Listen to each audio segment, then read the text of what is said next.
I wanted to welcome everyone and really appreciate you being here, and really looking forward to skiing with you and having you guide with us at Snow Mountain Ranch and pretty soon here in Colorado.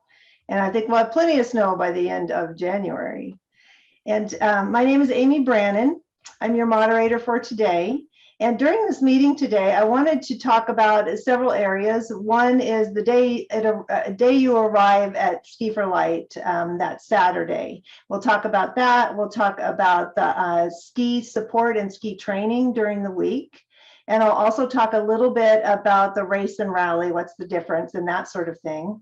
We also have an 8-minute video that demonstrates the different skills that are that we teach and that we communicate out on the trails. So you'll get to see a nice visual, and it was filmed where we're going to be going. And you'll also be able to see some of the Ski for Light community veterans on that film.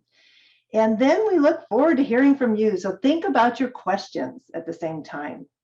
So before we jump in, what I'd like to do is introduce some of the long-term Ski for Light community members that are on this call. And so I'll start with Tim McCorkle. He's our president, and he does a mean snowplow, as you will see on the video later. Hi, thank you, Amy. And yes, my name is Tim McCorkle, and welcome to this information session. And thank you for applying to be a guide for the 2022 event. I'm the president of Ski for Light, and this the 2022 event will be my 11th international week. And the reason I came to Ski for Light is I'm blind, and so I was grew up skiing and then quit when I lost most of my vision, and I wanted more adventure, I guess, in my life, and I decided skiing might be it. And it was one of the best decisions of my life. I got back on snow, got back into the mountains in winter, and then I was even more fortunate enough to find a community of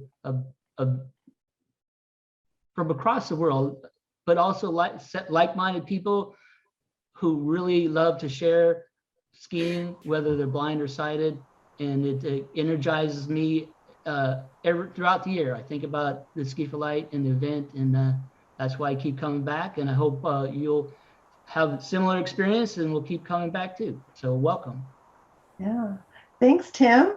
Next up, we have Lars Johansson on the line, and he is you might have already communicated with him a little bit. He's our Ski for Light Guide Applications Coordinator and longtime guide. Good evening, and it's nice to see some of you match up some faces with the names I've been seeing for the last few weeks. I started skiing with Ski for Light back in 2011, because it was soon after I had retired. And I thought, oh, let's see what new adventures I can come engaged in. And to my surprise, I've been finding out that this has gotten to be like a winter camp for adults. We only get to see each other maybe once a year, but boy, we see some longtime friends, and it's just like, you know, we've never parted. And that has been one of the lures for Ski for Light, to meet all these wonderful people from throughout the world.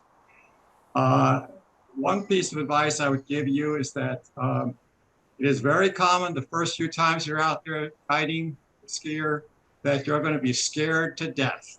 You have this person next to you, and you're afraid you're going to kill them maybe when you're out there skiing. And don't be afraid. It's just part of the excitement of the Ski for Light week. And I think after you've done it the first time, you'll be back many times. I would say also the thrill of being a guide never goes away. Every time I participate in a race rally and I cross the finish line with my skier, I'm not sure which one of us is happier, either the skier or myself, because it is so great to see the sense of satisfaction that the skier has from completing the race rally. So I'm looking forward to meeting all of you in Granby at the end of January. Great, thanks, Lars. Next up, we have Melinda Hollins on the line. She's our Ski for Light Media Chair, and she also has a smile that can't be beat out on the trail. You'll find out. Well, thanks, Amy.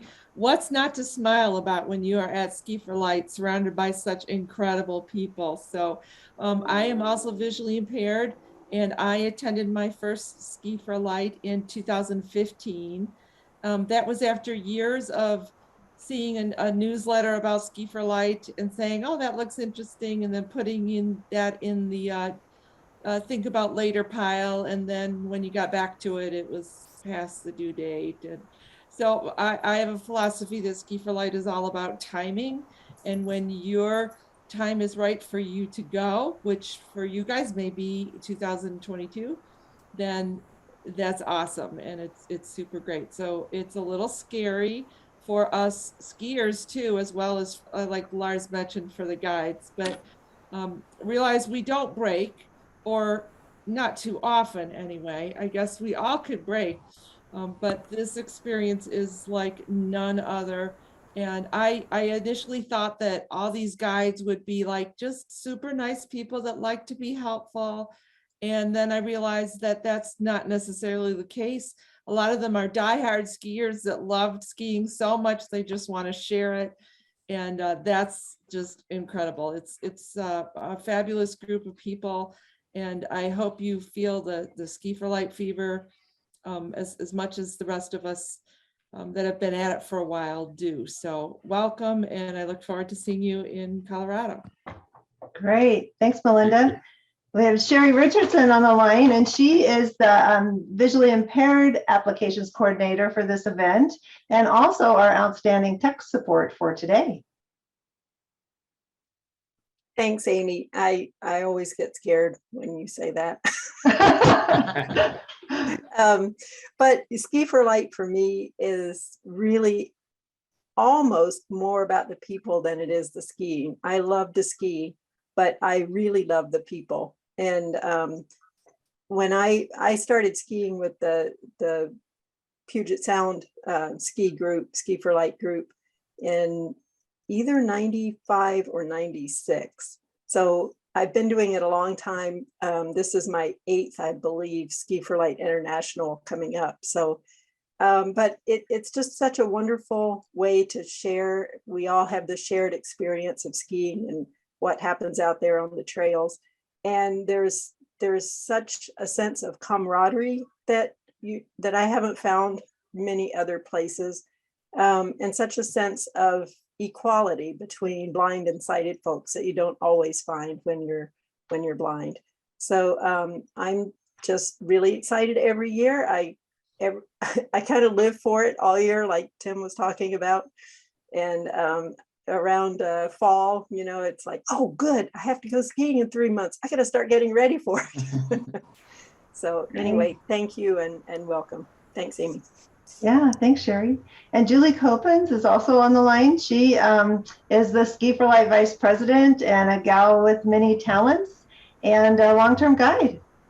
Right, very long. I think my first SFL International was 97. Yes, I was an infant. I've been doing this a long time. What everyone has said is so true. You come to ski, or I think as a young person, as a mom, Ski for Light was sort of me giving myself permission to go away and ski for a week and do something that was fun for me. But the fact that it was also like making an opportunity for someone who otherwise wouldn't be able to ski, that sort of was me rationalizing taking a week off from my life and my kid and my family. Now, forget that. I don't need to rationalize. I'm totally going to Ski for Light. I don't need an excuse. I love it. I do it for me. I do it with the absolute best people in the world. I've learned so much in my professional life. I'm a media person. I do theater and I work in public radio now. So I've learned so many skills that have carried over to that part of my life as well. And particularly in the last few years, and understanding how important it is that we all are working toward a more equitable culture in our country and a more equal society. Being a part of this organization feeds my own just sense of personal mission of being a better person, self-educating, working toward inclusion and justice. So it's all tied together, and it's all out in the snow, having a blast. So I'm so excited that you're all going to join us. Yes, great. Thanks, Julie. And I did introduce myself already. And my name is Amy Brannon, and I've been with Ski for Light a little over 20 years as a guide. And what I love about it that keeps bringing me back is really the people, as has been mentioned by so many, and also that partnership that you create with your skier all week long. You're skiing with the same person, and it's just this incredible partnership, and you end the week with a friend and a new friend. And then sharing my passion of skiing. I love to cross country ski. I can't wait for the snow every year. And now that I have more time, retired, I can ski a lot, and it's really fun. So coming to Ski for Light and sharing that passion is just a joy every single year. I wanted to go ahead and transition to those 3 topics. And so I'll talk for a little bit about the topics, and then we'll roll the video. So I'll go ahead and start with when you arrive. How many of you are the first time guides coming for this time? Just kind of raise your hand or say yes. Yeah, so most, yay, we're so happy to have you. Well, you will be arriving that Saturday before dinner, and that's a full day ahead of when the event starts and when everybody needs to be there. And the reason for that, we want you to eat, of course, have dinner, but then after dinner, we have this large meeting that's all of the 1st and 2nd year guides, and then also the guide training team. And so that group of people, it varies from year to year, but it's at least 40 people, and probably a little bit more this year, I'm not sure, but it's a lot of people. Well, and Lars will know how many, but I'm not sure how many guide trainers, but a lot of people in the room. And so what you're going to be learning is, one, meeting this great group of people that are in your same shoes. It's the first time, people that just did it once before, and then all this support that you're going to meet. The topics discussed are going to be everything from, introductions the next night with your skier and things that might be good to go over, like goals for the week, even proper clothing and water and logistics of when you're going to meet and all those things. We'll just talk about that when you meet, what to do when you meet your skier. Also, if you haven't interacted much with guide dogs or visually impaired people, we give you tips and things from our group that just kind of help the week go along. You'll also meet in small groups. So out of all of those new people and the guides, you'll have a guide training pair. And that team, veteran visually impaired skier and a veteran guide, will work with you and talk that evening in a small group. So you'll have time to really ask questions and really go through what the week is like. And then on the snow the next day, you will have that team with you to go over a lot of those skills that you'll see in the video in a little bit, and to just practice. So you'll be practicing on each other, maybe with a blindfold. You can also be skiing definitely with the veteran visually impaired skier, and really get a feel for how it is to communicate skiing while skiing, because I think that's the trick. And so that's kind of what you do that first night. And I talked a little bit already about the on the snow training. The next day, you'll be meeting with your guide training pair, your 2 guide trainers, and you'll be going out on the snow for the day, and probably pack a lunch. So they usually have a box lunch or something that you can take with you. But you have all day to do that practicing. And so that's the first big experience of time and feeling comfortable and working on your communication out there. And then what other support? There's more. During the week, we also have skills sessions. So everybody's just a little rusty. Some people might have been skiing last year. Some, it might be 2 years since we had a virtual event last year. So these skills sessions are great. What it is something like diagonal stride or snow plow, taking a skill like that and just focusing on it early in the week, like the Monday and Tuesday. You come with your skier, so guide and skier come together, and it's like a session on the snow. So you'll be practicing going down a hill or practicing gliding and timing, with one of our instructors / Ski for Light volunteers there. So it's just a wonderful way to brush up, feel more confident. And if you've got a 10K skier and you're not sure that snow plow is there yet, it's a really good thing to do early in the week so that practice can just kind of move along nicely. What else? Other support during the week, you of course can reach out to your guide training pair anytime, or anyone in the guide training team. You'll meet a lot of them that night. And usually we try to have meetings occasionally where you can go talk to them if you have a question or concern or something like that. And then there are other meetings. There's a meeting just for new guides and second year guides on usually Monday afternoon, right after skiing, where you talk about the day, what went well, what could have been better, what were the tricky parts on the trail, you know, what's coming up. So it's a great opportunity to just hear how it went for everyone. So that's kind of the week. And then I wanted to also touch a little bit just on that last day. There's so many things that happen during the week. It kind of moves like not slowly, but there's so much going on. And then by the time you get to Wednesday, zip, you're to Saturday. It's just amazing how much is going on at our events. There's a silent auction where you can bid on items. There's things every evening kind of going on. There's also special interest sessions. If something catches your eye that it's kind of fun to go after a day of skiing and go to a special interest session. And then our big event on the last day, Saturday, is our race and rally.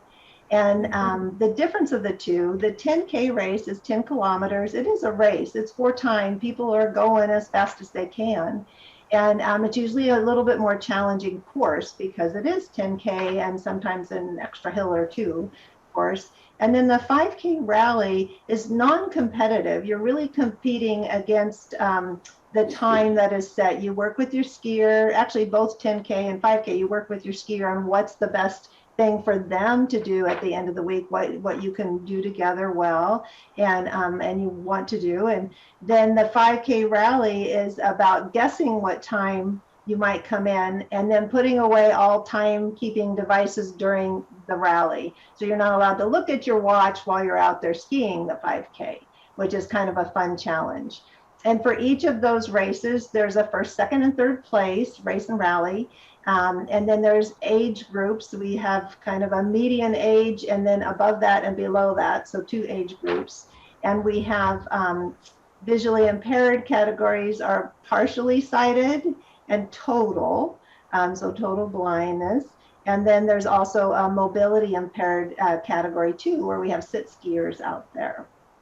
So that last day is an incredibly special celebration of the week that we've just had. It's you come out of the Nordic Center and you'll see flags from all of the countries that are represented, and it's usually 6 or 8 different countries. They'll also be playing the national anthems just before the race starts. And so it's this energy and excitement, and it's electric actually when you're getting ready to ski with your skier and everybody's lining up in their pairs and all of this going on. Some of us are bundled up a little bit because we're not first in line, but you just be willing, you know, ready to pack away your extra layers or set them aside if you don't need them before you take off. And then this day is also special out there on the trail. We've got volunteers and other Ski for Light people that are cheering you on. There's definitely at the beginning and throughout the course, you'll hear people and see people out there cheering the group on. And the ending is also magical with cowbells to the very, very end. Last skier that's coming in is pretty wonderful. And then to cap off the whole day and actually the whole week, we have a banquet at the end. We'll do those awards and we make it a special evening. It's usually, you know, the best meal saved for the last night and some other, you know, fun announcements and things go on. And so that's just a, you know, snippet of the week as a guide. There's so much more and you'll learn more and meet more people to help answer any questions and concerns along the way too. I think that's most of what I had.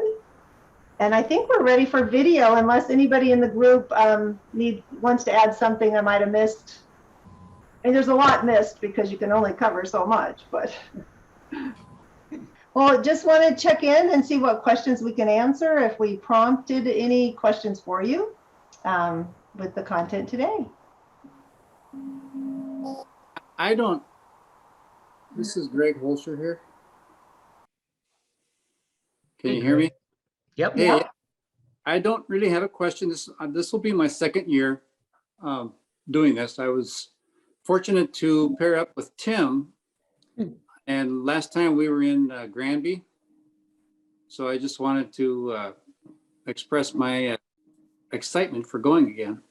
Hi, Greg. Good to hear your voice. Yeah, it's good to see you, Tim. Yeah.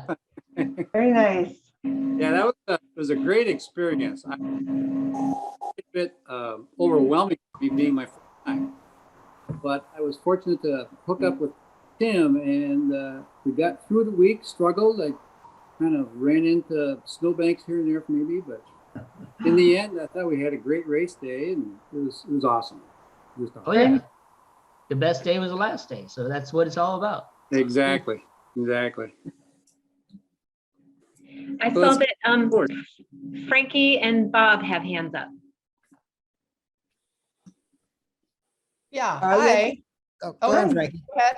Okay, hi, Bob. Hi, everyone. Sorry, apologies for being slightly late. We're in Anchorage, Alaska this week, and it's snowy and cold, so getting around's a little bit slower than it might be.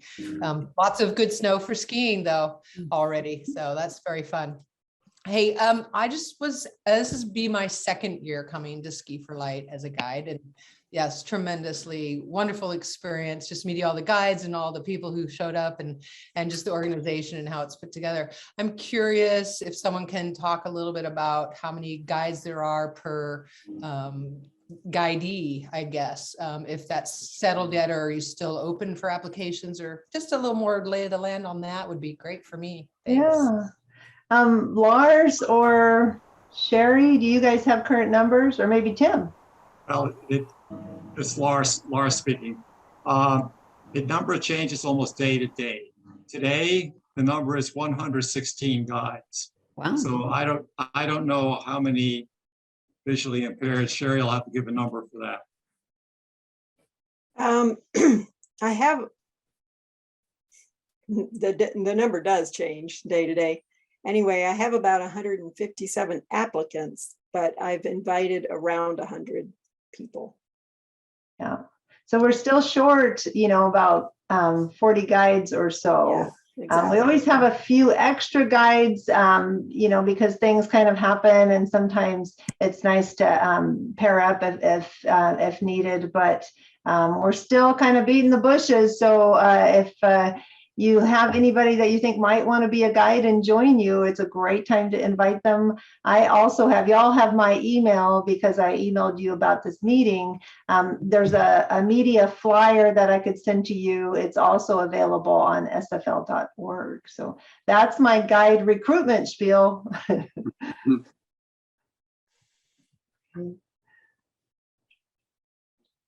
Well, this is, are we there? Go ahead, Bob. Okay, look like the screen. For Lars, these skill sessions, I don't remember them at Casper, but they sound like a great idea. But could you just go over them a little bit more again, or when they're going to be on Tuesday? I think you said. Well, I don't know that I'm not on the planning committee, so I don't know exactly which days they are. Someone here might be able to speak to that, but it's usually Monday and Tuesday. The person that's leading them is not on this call, but it is something that we will make sure it's in the program. So when you arrive on Saturday or check in on Sunday, forget your packet, it would be in the program there. And we'll also remind people about them. But they're usually, gosh, anybody else want to chime in? Like, was it like 11, 10:30 or 11 in the morning, early in the week? Yeah. That is correct. And it's just like a half an hour practice session, maybe 45 minutes on that particular skill. So it's really a great time to say, okay, I'm going to go get an edge for my snowplow today. Or I'm going to really work on that glide, getting the glide. It's and those are the two that come to mind. There may be others, but I know that those are the main two that usually show up every Sounds year. like a great idea. Sounds like Yeah, it's helpful. I've taken my skier there at least one each year, or sometimes both. might be helpful for this guide too, actually. But Yeah, exactly. We need tips too. I think I saw a hand go up in the photo too. Was that I know. Oh, there we go. Mike. Mike. Leader. Yeah, Mike and Nancy Liner here. It's our first year doing this. We're friends of Tim and Bonnie Power Ah. for a few years, I guess. And we'll be coming with them. But just one quick question that you may well answer before we get there. On the skis, it looks like everything is classic. And Yeah. Mhm. is it preferred we bring waxless skis? You know, I think that is a personal preference. A lot of people like to wax their skis, although it's, you know, a little more time spent, and it is, I used to bring both. Now I just bring waxless because it's a little quicker for me personally. My very first year, 20 years ago, I had waxless, I had waxless, and my skier had waxable, and he was a larger man, and he flew down the hill way ahead of me. And so there is something about controlling your speed, not just being as fast as you can. So it's, I kind of, I have a faster classic ski at this point, but I think it really is personal preference of what you really like. And if you have both and can bring both, the conditions sometimes are better for one than the other.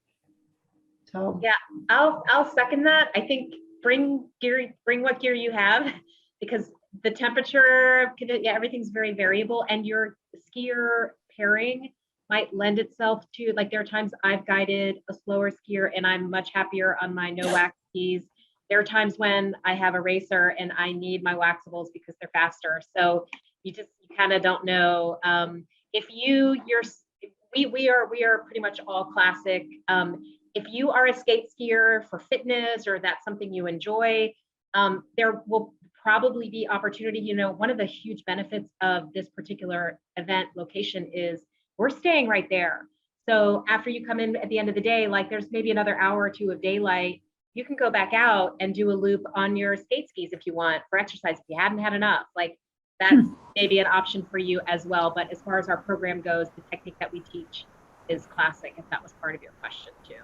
Okay, just bring everything, you'll be good. There's a ski shop there, a Nordic Center, and I don't know if, you know, pandemic protocols might change what is available there, what services they offer, but in the past they have offered, you can drop off your skis to be professionally conditioned and waxed for you for pretty reasonable, it's like $40 or something like that. So I usually do that the first day. I have them do it for me, and then I'm good to go for the rest of the week, or I just touch up my kick wax. So that's an option. They also might have some demo skis. If you want to try out some different kinds of gear, that's another possibility for you too. Thank you. They do rent skis, correct? Yes. Yes. yes, they do. But with our group, a lot of our skiers and guides do require rentals, and it's, you know, they have a good supply, but you know, if we have a large group, it might, certain sizes or things we might kind of max them out on what they have available to rent. So if you do have skis that you like, it's worth packing a ski bag and bringing them. Are you all ready to roll or slide? Yeah. Slide and glide. Okay. we're in the Minneapolis area, and we have our first hint of snow. All right. Last Cool. day, so sometimes it doesn't show up at all winter, and other years it dumps on us. So who knows? Great. Excited to come. Mhm. Well, we're really looking forward to seeing everyone. And if you have a question that comes up later for you, feel free to email me directly, and I'll get you to the right, person if I don't know the answer myself. And we just really want to say thank you for applying to guide and coming to Ski for Light. We can't wait to be on the snow with you. And I do have a couple of resources. I mentioned the flyer, Ski for Light, or SFL.org has both that video we watched and the guide training manual. So that's something that I tend to read on the flight over every time just to refresh my skills. But we have those things to share, especially if you have a friend or someone else that you still think might want to come with you. Feel free to help promote it and bring others along, because we are in need, as you heard, of a few more guides. And then also on our website, there's lots of other information, of course, about the event that you probably saw and you did the application process, but history and different events and where we've been.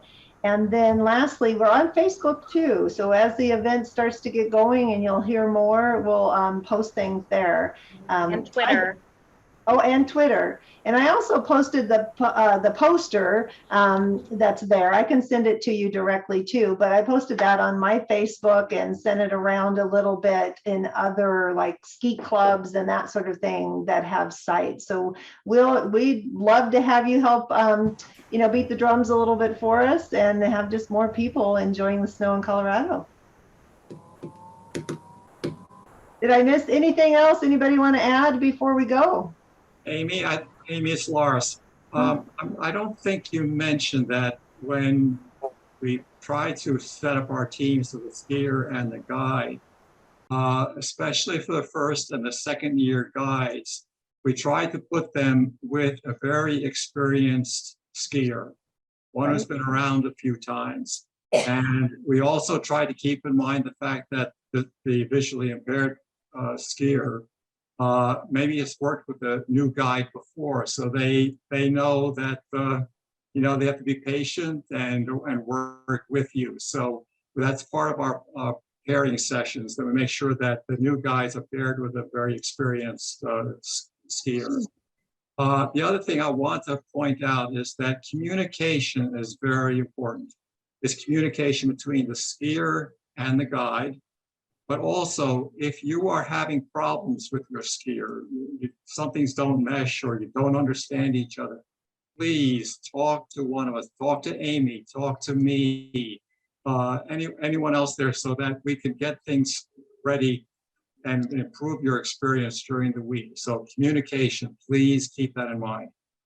Yeah, both really good points, Lars. And I think communication all the way around when you're out there skiing too, is that, builds the safety and trust and everything. So it's a two-way street, all directions to really talk with each other.